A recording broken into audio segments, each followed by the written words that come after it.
Are you waiting for speech therapy or wondering if your child even needs it? Are you worried that the window for impactful help might be narrowing? Well, today we're talking about what you can do right now to support speech and language development, no matter what your role or resources. Welcome to the brighter side of education, research, innovation, and resources.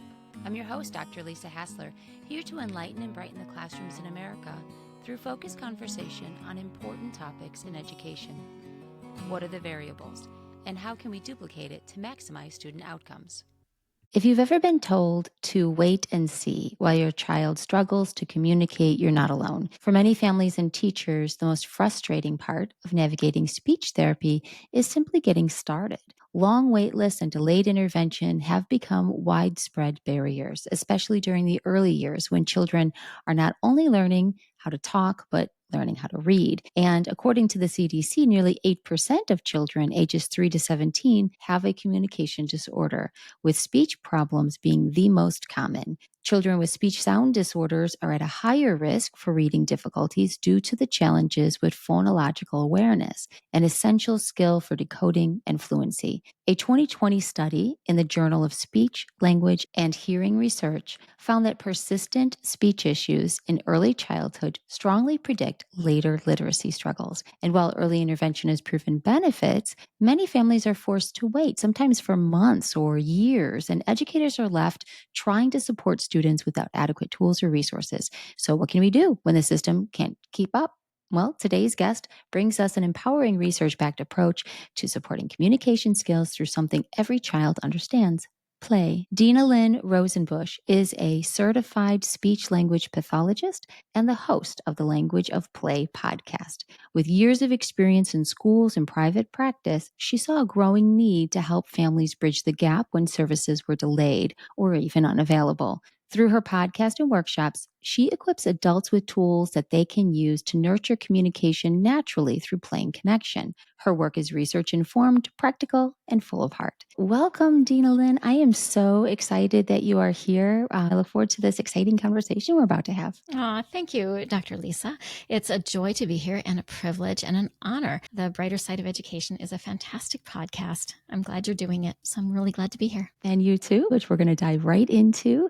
The heart of your work. It is your Yes. podcast, The Language of Play. Can you talk about what is this concept? What does it mean? And how did it come to shape the approach that you now share with parents and educators? So in my years of working as a speech language pathologist, and my years as a parent, I found that a lot of times we would just get a little bit short with our kids or teachers with students. And, I wonder what is going on underneath that. And so often I would find that we think that the kids should think like we think. And they don't. Children just don't think like we think. Their minds are in an entirely different space. So what is that space? Over the years, I started to play around with learning. Well, where is a child's mind? And start to really probe them to express what they're thinking.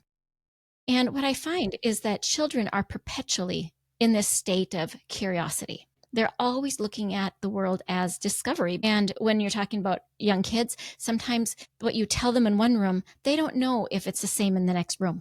They really have to test everything to see where are the boundaries, what really works, what doesn't work. And I can give you an example of this. One of my friend's children, he was outside and he had taken patio blocks and he was crashing the patio blocks. So he literally broke every single block with a hammer that dad was going to use on a patio. Oh. And he went out there and he's like, "What are you doing?" So the dad saw it as he's destroying stuff. But knowing this about kids, I went to him and I had to say, I bet it was interesting, wasn't it? It was pretty cool smashing him, wasn't it? And then he softened up. Yeah.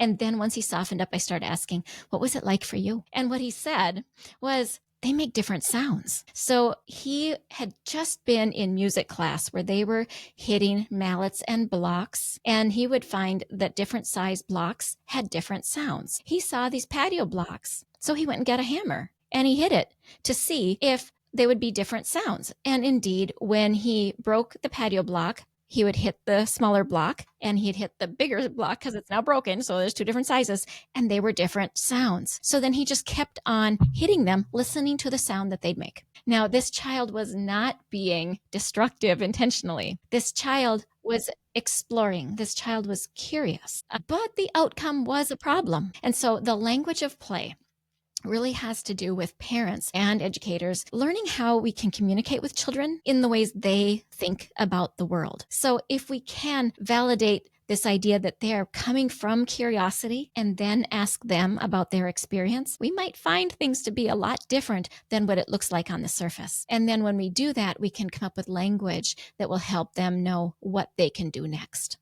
But now you're saying that play is often just seen as fun, and then you just shown how powerful it can be for language development. So why is play so essential, especially in the early years? And how can adults make the most of it? I think that we do tend to see play as fun. And indeed, that is one part of it. But when we realize that play is so essential for us, in fact, every mammal on the planet plays, every mammal. We find that birds play, we see fish play. There is a real experience of play that is essential for the development of species because it is the learning process, and the language that we use is going to fortify the experience of play. And I think that the language we use with our children is going to be often reflective of the language that we use with ourselves or what our parents used with us. And as we learn to use gentler language, exploratory type of language, what was that about? What might that be like for you? What do you think will happen after? But when kids are little, we need to use statements. I see one that's blue. To give the language around what they're playing and doing will fortify that experience of being able to also use language. A lot of times people think about speech and language as the same thing or refer to it interchangeably. Can you explain the difference between the two, and why is it important to understand that when supporting child's communication growth? I'd be happy to. So when we think of speech, we're going to talk about how is it that a sound is formed in your mouth. So you've got your tongue and your lips, you've got your airway, you've got your voice, and how do these things work together to be able to produce coherent speech? So if you think about it, you need to inhale, you need to turn on and off your voice in the middle of a word for sounds that have a voice or don't have a voice. For example, b, like a B, has a voice, but P does not. So right in the middle of a word, you're turning on and off your voice. There is a coordination of your air coming out, your voice turning on and off, your tongue, lips moving around in order to be able to produce the right sounds in the right order. All of that is speech. So that's pretty specific for speech, but that's really what it is. So as I described it, tearing it apart like that, you can see that there's a lot of areas where it can break down for people. Maybe it's fluency, Yes. maybe it's sounds, maybe it's breathing, maybe it's we call it phonation. It'd be the voice turning on and off. Any of those areas or the coordination of those areas, we can Yeah. have some hiccups in.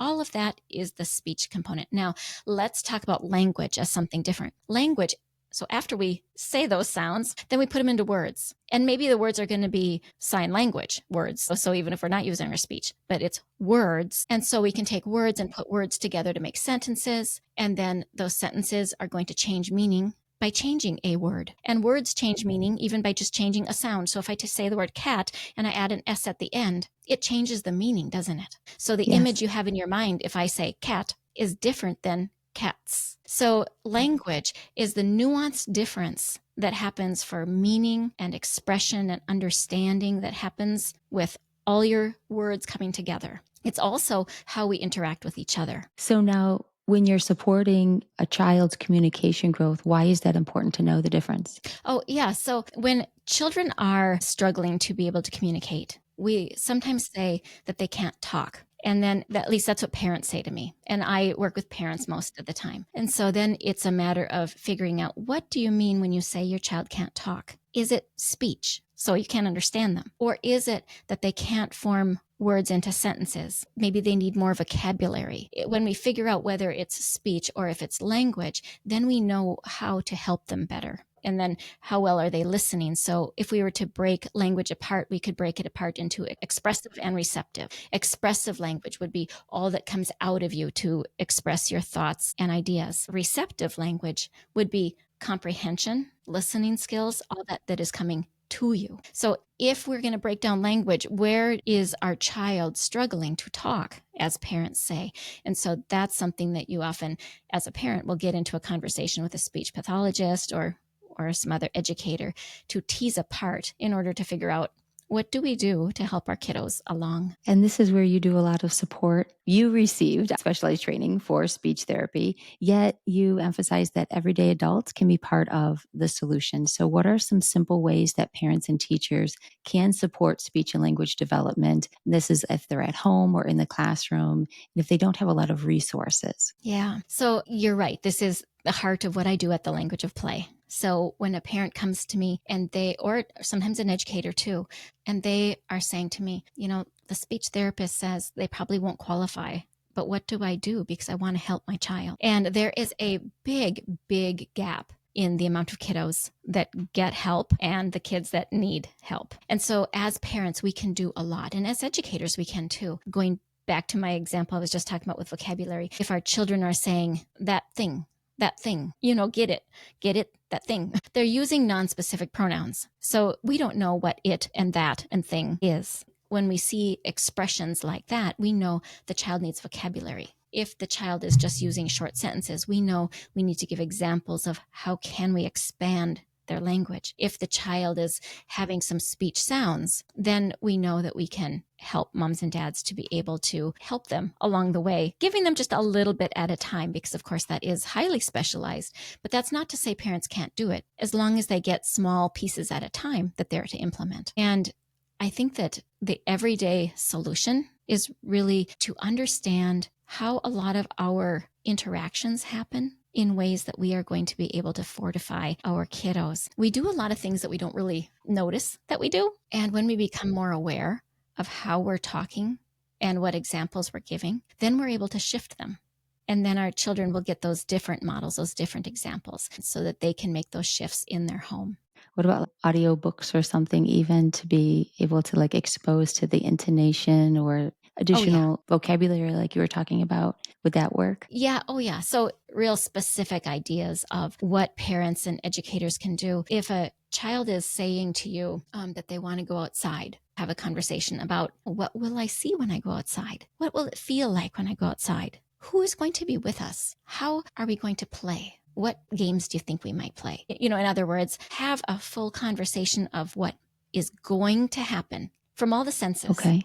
Think through what will and not from your senses, but from the child's senses, so they can build their language. So talk through what they see, what they feel, what they taste, what they will touch. Maybe you're going to cook in the kitchen. You can talk about the cookie dough as granular, build that vocabulary. And then give them more than one word for hot, words like that are expanding their vocabulary. So we've got warm and we've got hot and we've got heated. So we are pouring vocabulary into them. Now, we wouldn't expect our children to speak it all back. I've heard before a child says any word, they need to hear it about 400 times. I didn't realize it was that much. It is. Per word. Per word. That's a lot. I had a son who needed pragmatics. And, knowing how nuanced communication can be, pragmatics is just this one little piece of it. Can you help us understand what pragmatics includes and then share maybe a strategy that can be used to support that? So when we break down language, if we're going to get into some of the jargon of it, pragmatics is one of the words that means a social language. We talked about how cat become cats. That would be something called morphology. It's a way we study words and how words change. Okay. And then we have semantics, and that would be more like vocabulary and the meanings of words. The jargon, pragmatics, refers to the social interaction between people. The skills of social interaction between people is something like you and I are looking at each other, even though we're not in the same room, we're on a screen. I'm still looking you right in the face. We are making eye contact, even if you don't feel it. Here's me looking at the camera, and here's me looking at you. And so the human piece of it comes with, for example, then the eye contact, and we're looking at each other. Another piece of the social interaction is when I start to smile, you will naturally start to smile. These are mirror neurons in our brain. Our body language is also part of pragmatics. So you will know if I'm sitting up like this, that, I'm engaged and I'm interested. And if I was just kind of back like this, you would know I'm probably a little bit more tired or less interested. So to be able to read those social cues would be pragmatics. Another part of pragmatics would be staying on the same topic. And this is the example I'm about to give you is one that could be considered language as a problem or pragmatic problem, so it could be social and it could be just the mechanics of language. And that would be if I said to you, so what did you have for breakfast today? But your answer might be, well, I was actually at my mom's house this morning, and I'm sitting here waiting for the rest of the story because I'm waiting for the answer to breakfast. But you stop at, I was at grandma's house, and in your mind, it's like, it might be that, at grandma's house, I always have oatmeal. It could be a language issue when somebody doesn't fully comprehend receptive language or express what they mean, expressive language, to be able to answer the question on the topic. It could also be pragmatic language, which is that social piece with, I expect you know what I'm thinking. If I tell you I'm at grandma's house, you know we always have oatmeal. So why'd you ask? If there's that piece of it, and that would be fairly common among our kids with autism, where they think that we know what they think and our brains are exactly in the same spot as them. And they need to learn that I have a different mind, I have a different knowledge base, and that they didn't actually answer the question. What we would do is, again, awareness. A lot of times we just let our kids know, here was the question I asked, and this is what you answered. Go back to this and answer this. You've also shared how speech and language skills support overall communication. And when I was teaching in first grade, I saw a strong correlation between speech challenges and reading difficulties. Can you talk about how speech sound disorders may impact literacy development and the early support that can make a difference? Absolutely. And I'm glad you brought that up because a lot of times people don't give as much credit to speech or language as impacting reading. But truly, it is your foundation. It is the foundation for comprehension. When you're reading, you're saying words in your mind. You're making connections to those words on the page, to what you already know from hearing it. So if you've never learned a vocabulary word and now you're reading it, it's not going to compute for you. So we've got speech and we've got language. Here's another area where knowing the difference kind of matters.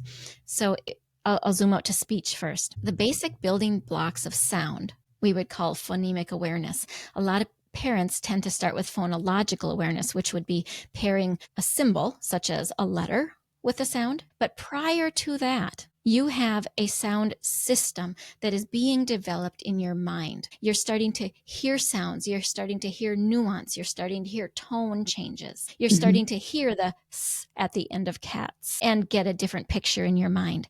You're doing Dr. Seuss and creating words that are nonsense, and you're learning that words can be manipulated and play with those words. You're experimenting with sound. Kids don't necessarily know the difference between as a sound and a letter sound. It's all just sounds. So all of that foundation of sound play comes before a child's ability to connect the sound to a letter. Now, for some kiddos, they've missed some of those pieces, and so the letters might help them fill in gaps. But as a whole, we want a good foundation in sound play. And then when they jump up to having letters to have sounds for them, then the reading tends to come much, much, much easier. So that's where sound is. Now, when we come to language, I started talking about vocabulary. If a child doesn't have the vocabulary, then it's hard to start reading it. If you're reading sentences, but you're not knowing how to order your words and how a change of word order changes the meaning in a sentence, then they can get confused in their reading, or they'll start to look down and just read what they know to be true in their mind because that's the only way they've ever said something. So, and that might be her do it instead of she does it. And so if they read she does it, but they only really say her do it, she does it doesn't make sense, and they've only got a sentence with comprehension with the word it, and they move on to the next sentence. The way we know this is we can ask them a question: who poured the milk? And they'll say, I don't know. And if you replace the sentence with what they speak, heard, do it, they'll know the meaning because it's all they got so far in their development. So we want to give them all of the different structures in our language development. And then when reading happens, all those pieces fall into place much better. A mistake that I often hear parents make is thinking it's so cute. Her do it, or they say certain words wrong, and it's just fun. It's cute. And indeed it is, but you're not doing a service for your child if you're not giving the correction for that, so that they do have the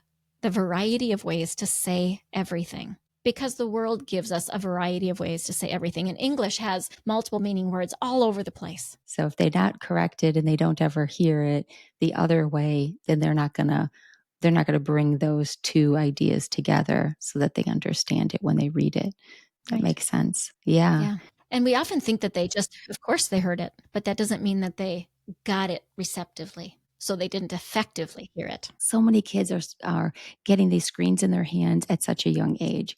And I know that there's a lot of exciting technology and learning games and apps and things that are on there. And of course, there's a widespread concern as to how this is impacting development in our children, especially when they're getting them at, 2 years old and they're touching the screen for various reasons. What kind of communication challenges are you seeing emerge from this? And how can parents and educators work to keep that real connection and language growth front and center? That's a beautiful question. And it is conversation that I get into repeatedly. And every time I get into this conversation, I seem to learn something new that is a problem. And I know what you're saying about the apps to learn. There are great learning apps. The part that is missing, and the part where we really see a significant problem, is the human experience. So, we just talked about pragmatic language and looking at each other, making the eye contact. One of the things that we commonly see among kiddos who have had a lot of phone time is that they don't know to look at you, to talk with you, wait till the conversation is done, have the back and forth.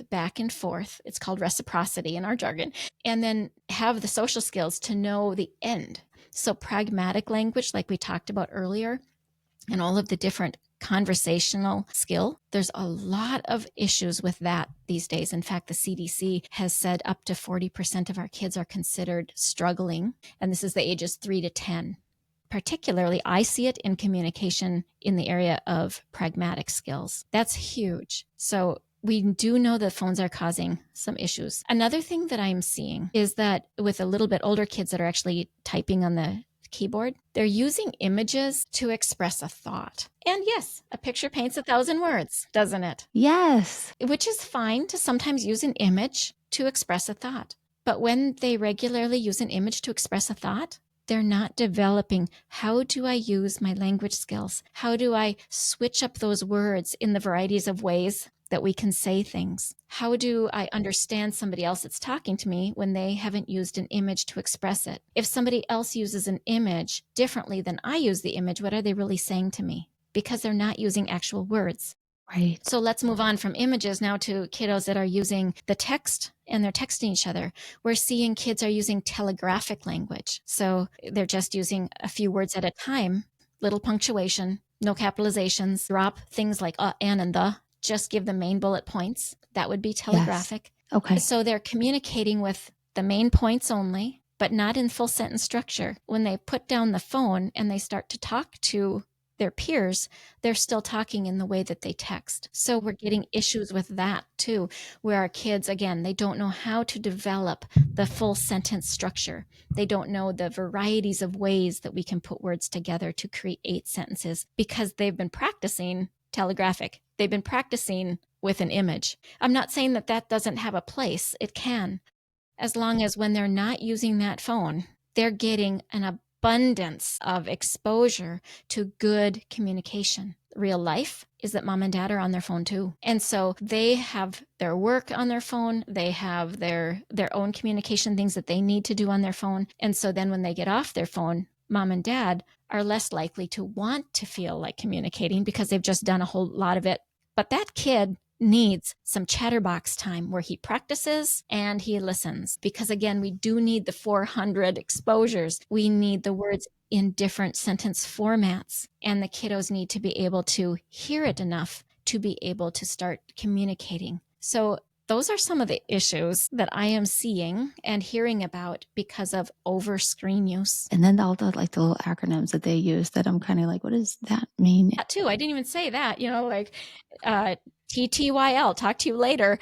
Yeah. And which is, again, in and of itself, all of these things are fine. There's nothing wrong with them. But we can't forfeit the abundance of language exposure in order to use them. So it reminds me of like when people refer to like there's a time and place for everything, how we dress, how we speak to each other, our actions in context, being able to go, oh, I have to shift. I use it here, but I don't use it there. Those environments require different ways that we express ourselves. Yeah. A powerful shift that parents can do in this can be to say, okay, so now the next 10 minutes, 30 minutes, whatever it is, depending on the age and stage of your child, this is going to be phone time. But to actually verbalize, I'm not going to talk to you. I'm going to be on my phone. And then set a timer so that everybody gets their phone time kind of all at the same time. And then we're going to have a time that we are talking to each other and we're all turning off our phone for the next 1 hour. We're going to have dinner. We're going to clean up together, whatever we're going to do. But we're not on the phone. We are together. And so this is like a new era we're coming into where we have to actually make the decision, tell each other what the decision is, follow through with this new way of being. The next question was going to be a small but powerful shift a parent or teacher can make to help a child feel more confident and supported in their communication. And I think you just said it. It was perfect. I mean, do you have anything to add to it?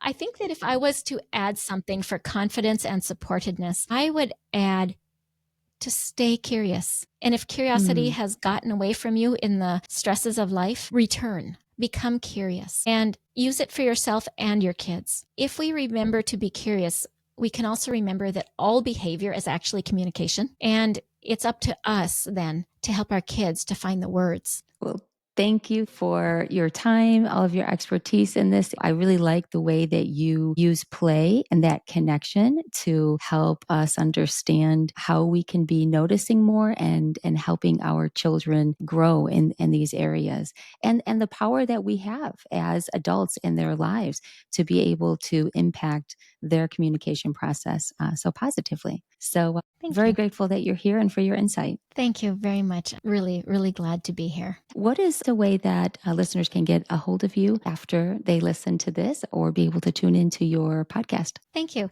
Yes, my podcast is The Language of Play on any player. And then my email is hello@thelanguageofplay.com. And I have all kinds of things coming up. So getting on my newsletter, any of those things. And I've got free gifts and all that people can access. There's over 210 episodes now. So there's a lot of help for parents. All right. Well, thank you. If today's episode gave you something to think about or try, I encourage you to share it with a fellow parent or teacher. The earlier we can support children's speech and language development, the more confident and connected they become. And if you're on a wait list, know that you can still make a difference today. It is the mission of this podcast to shine light on the good in education so that it spreads, affecting positive change. So let's keep working together to find solutions that focus on our children's success.